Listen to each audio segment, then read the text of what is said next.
ನಾನು ಮಂಜುನಾಥ್ ನಾಗನಾಳ ಅಂತ ಜ್ಯೋತಿ educational trust ಕಾರ್ಯದರ್ಶಿಯಾಗಿದ್ದೇನೆ. ಈ ಒಂದು ಪತ್ರಿಕಾಗೋಷ್ಠಿಯಲ್ಲಿ ನಮ್ಮ ಅಧ್ಯಕ್ಷರಾಗಿರ್ತಕ್ಕಂಥ ಎಂ.ಆರ್. ಗೋಪಾಲಕೃಷ್ಣರವರು, ಸಂಘಟನಾ ಕಾರ್ಯದರ್ಶಿಯಾಗಿರ್ತಕ್ಕಂಥ ರವಿಯವರು, ಟ್ರೆಜರರಾಗಿರ್ತಕ್ಕಂಥ ಅಪ್ಪಶೆಟ್ಟಿಯವರು, ಆಂತರಿಕ ಲೆಕ್ಕ ಪರಿಶೋಧಕರಾಗಿರ್ತಕ್ಕಂಥ ಎಸ್.ಕೆ. ವೆಂಕಟರಾಮ್ ಅವರು ಭಾಗವಹಿಸಿದ್ದಾರೆ.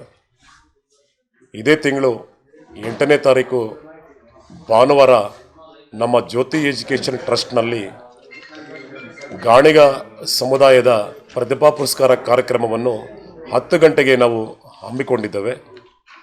ಅದೇ ರೀತಿಯಾಗಿ ಮಧ್ಯಾಹ್ನ 3 ಗಂಟೆಗೆ ವಿವಿಧ ಸಮುದಾಯದ ಪ್ರತಿಭಾವಂತ ವಿದ್ಯಾರ್ಥಿಗಳಿಗೆ ಪ್ರತಿಭಾ ಪುರಸ್ಕಾರ ಮತ್ತು ವಿವಿಧ ಕ್ಷೇತ್ರಗಳಲ್ಲಿ ವಿಶೇಷವಾಗಿ ಸಾಧನೆ ಮತ್ತು ಸೇವೆಯನ್ನು ಮಾಡಿರ್ತಕ್ಕಂಥ ಸಾಹಿತ್ಯ, ವೈದ್ಯಕೀಯ, ಶಿಕ್ಷಣ, ಜನಪದ, ಕಲೆ ಮತ್ತು ಕೃಷಿ ಕ್ಷೇತ್ರದಲ್ಲಿ ವಿಶಿಷ್ಟ ಸಾಧನೆ ಮಾಡಿರ್ತಕ್ಕಂಥವರನ್ನು ಗುರುತಿಸಿ ಅವರಿಗೆ ಬಸವಶ್ರೀ ಜ್ಯೋತಿಶ್ರೀ ಪ್ರಶಸ್ತಿಯನ್ನು ಪ್ರದಾನ ಮಾಡಲಿದ್ದಾವೆ.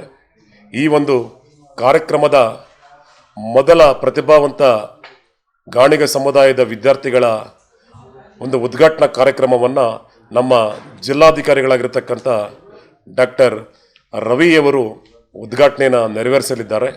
ಮತ್ತು ಮಧ್ಯಾಹ್ನದ 3 ಗಂಟೆ ಕಾರ್ಯಕ್ರಮವನ್ನು ವಿಧಾನಸಭೆಯ ಗೌರವಾನ್ವಿತ ಅಧ್ಯಕ್ಷರಾಗಿರ್ತಕ್ಕಂಥ ಯು.ಟಿ. ಖಾದರ್ ಸಾಹೇಬರು ನೆರವೇರಿಸಲಿದ್ದಾರೆ. ಈ ಒಂದು ಕಾರ್ಯಕ್ರಮದಲ್ಲಿ ಲೋಕಸಭಾ ಸದಸ್ಯರಾಗಿರ್ತಕ್ಕಂಥ ಮಲ್ಲೇಶ್ ಬಾಬು ಅವರು, ಶಾಸಕರಾಗಿರ್ತಕ್ಕಂಥ ಕೊತ್ತೂರು ಮಂಜುನಾಥ್ರವರು ಭಾಗವಹಿಸಲಿದ್ದಾರೆ. ಮತ್ತು 3:15 ನಾಡೋಜ ಡಾಕ್ಟರ್ ಬರಗೂರು ರಾಮಚಂದ್ರಪ್ಪನವರು ನಿರ್ದೇಶನ ಮಾಡಿರ್ತಕ್ಕಂಥ ತಾಯಿ ಕಸ್ತೂರಿ ಗಾಂಧಿ ಒಂದು ಸಿನಿಮಾವನ್ನು ಪ್ರದರ್ಶನ ಮಾಡಲಿದ್ದಾವೆ.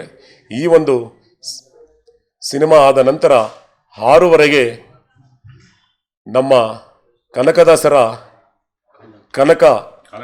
ಕಾಲಜ್ಞಾನಿ ಕನಕ ಎನ್ನುವ ನಾಟಕ ಪ್ರದರ್ಶನಗೊಳ್ಳಲಿದೆ.